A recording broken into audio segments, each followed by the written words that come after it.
What's poppin', Carolina Nation and all my Pantherologists?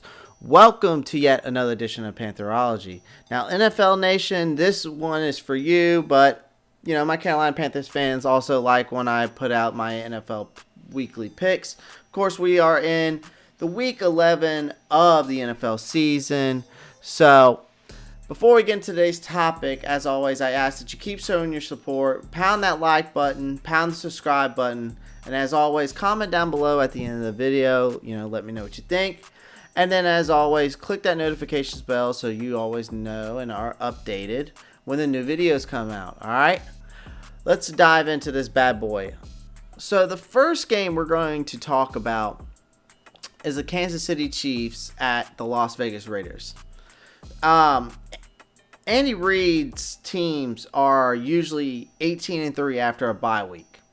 So, Patrick Mahomes' worst loss of his career came in week 5 when he threw his only interception of the season as the Raiders came in and won at Arrowhead Stadium.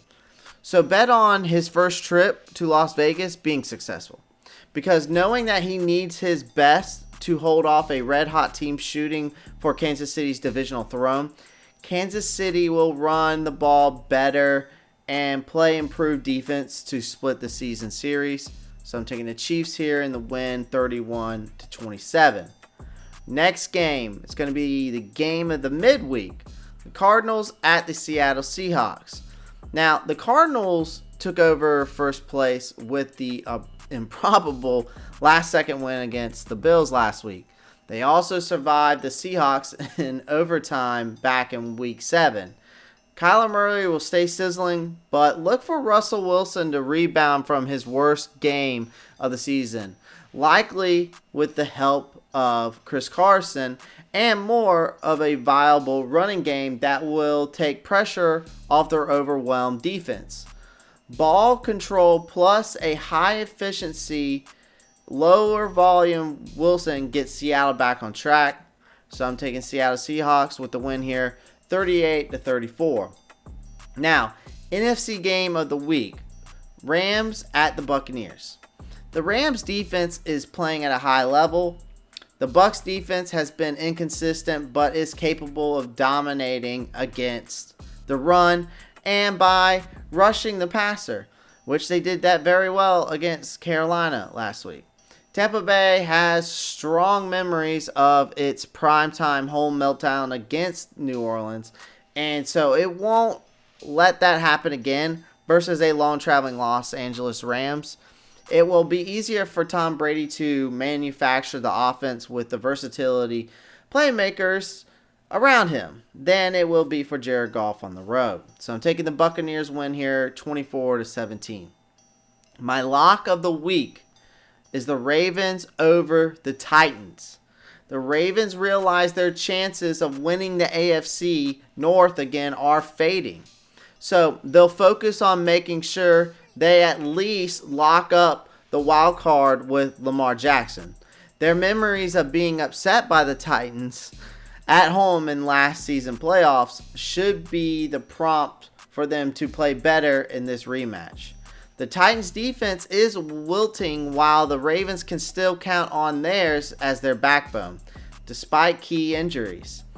Jackson is more comfortable at home than Ryan Tannehill is on the road.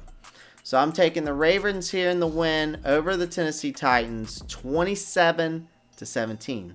Now here's my upset of the week. Packers over the Colts. Aaron Rodgers and the Packers have a challenge against a defense that is very good against the pass and pretty good against the run. But they say they should also appreciate not needing to deal with the elements of Lambeau Field. The Colts will have success with their deep backfield as they try to shorten the game with ball control and limit Rodgers' chances. But Rodgers will get help from his running back game and defense too to set up big game-changing pass plays. So I'm taking the Packers over the Colts, 24-20. So the next game, the Philadelphia Eagles at the Browns. The Browns' run game is at full strength right now. So Cleveland can take games out of Baker Mayfield's hands, and they're also getting better play on defense behind Myles Garrett. Carson Wentz is suddenly struggling despite some reinforcements in the passing game. Their defense will play better and keep them in this tough game with Cleveland weather, but Nick Chubb and Kareem Hunt will make the difference again for the Browns in a low-scoring game. So I'm taking the Browns over the Philadelphia Eagles. I'm going to give them the win here, 20-17. Falcons at Saints. Now, the Falcons are coming off a bye, so their offense will likely be at full effectiveness around Matt Ryan. The Saints will not have Drew Brees, who's out with rib injury, due to duel their NFC South arch rivals. Jameis Winston will need to channel some of his best Buccaneers passing games to get better of Ryan. Alvin Kamara and Michael Thomas will lift Winston late in a high-scoring game, answering what Ryan does with Todd Gurley, Julio Jones, and Calvin Ridley. But I'm going to take the Saints here, 30-27. Next game, the Patriots at the Texans. The Texans are terrible against the run. The Patriots will remain a run-heavy offense with Damian Harris, Rex Burkhead, Cam Newton, and whoever else. Deshaun Watson can give a strong response after his weather-related clunker in Cleveland, thanks to Will Fuller and former Patriot Brandon Cooks. But look for Bill Belichick to get the better of his former defensive coordinator, Romeo Crennel. So I'm taking the Patriots here in the win, 27-24. Next game, Steelers at Jaguars. The Steelers have been a good piling it on against overmatched teams this season. The Jaguars fit the category with the run game struggling. Pittsburgh has been relentless with Ben Roethlisberger and his strong trio of wide receivers. Jacksonville can't cover any of them. Pittsburgh will contain James Robinson and the Jacksonville run game and tee off on Jake Luton, the second consecutive rookie quarterback they'll be facing. So I'm taking the Steelers here, 34-17. Next game, the Bengals at the Washington football team. Speaking of rookie quarterbacks, Joe Burrow will bounce back from his brutal outing against the Steelers by working the middle of the field and spreading the ball around against a Washington defense that is developing more holes. Alex Smith will keep moving the ball for Washington with plenty of help from running backs Antonio Gibson and J.D. McKissick. But Burrow will hang in there to deliver the game-winning field goal drive. And I'm taking the Bengals here, 23-20. Next game, the Jets at the Chargers. The Jets have to take a long flight after their bye. Joe Flacco, LaMichael Perine are now in the primary offensive roles with Sam Darnold shoulder out again and Frank Gore becoming more of a backup.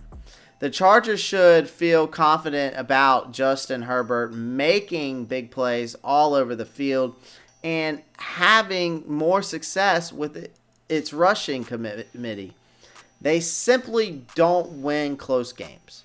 However, so this has to be a blowout result or a loss. I'm going Chargers win 31-21. Next game, Dolphins at the Broncos. The Broncos are seeing Drew Lock fade as a turnover pile up, while Tua, who's 3-0, has continued to rise as the Dolphins franchise quarterback. Miami will have success moving the ball with a balanced attack and Tua getting the ball out quickly. The Dolphins defense will force Lock into more mistakes after shutting down the run. So I'm taking the Dolphins here in the win, 24-17. Next game, Cowboys at the Vikings. The Cowboys showed life on offense and defense in their close loss to the Steelers before the bye week. They should be healthier and more effective in both the run and pass games. With Ezekiel Elliott and Andy Dalton in the backfield, the Vikings will be coming off a short week, and while Dalvin Cook should have another big game, their secondary is made to be exploited by the Cowboys, by big playmaking wide receivers that they have. So I'm going to take the Vikings win over the Dallas Cowboys, 34-27. Guys, that is my Week 11 of the NFL season picks. Guys, comment down below. Let me know what you think. Pound that like button. Pound the subscribe button if you haven't already. If you want to keep getting the raw content that I keep putting out for the Carolina Panthers and you're a Carolina Panther fan, this is the channel for you. And I always do a weekly NFL picks, and it's all me, guys. So anyways, as always, my fans and friends and subscribers and YouTube and NFL Nation and Pantherologists, as always, keep pounding.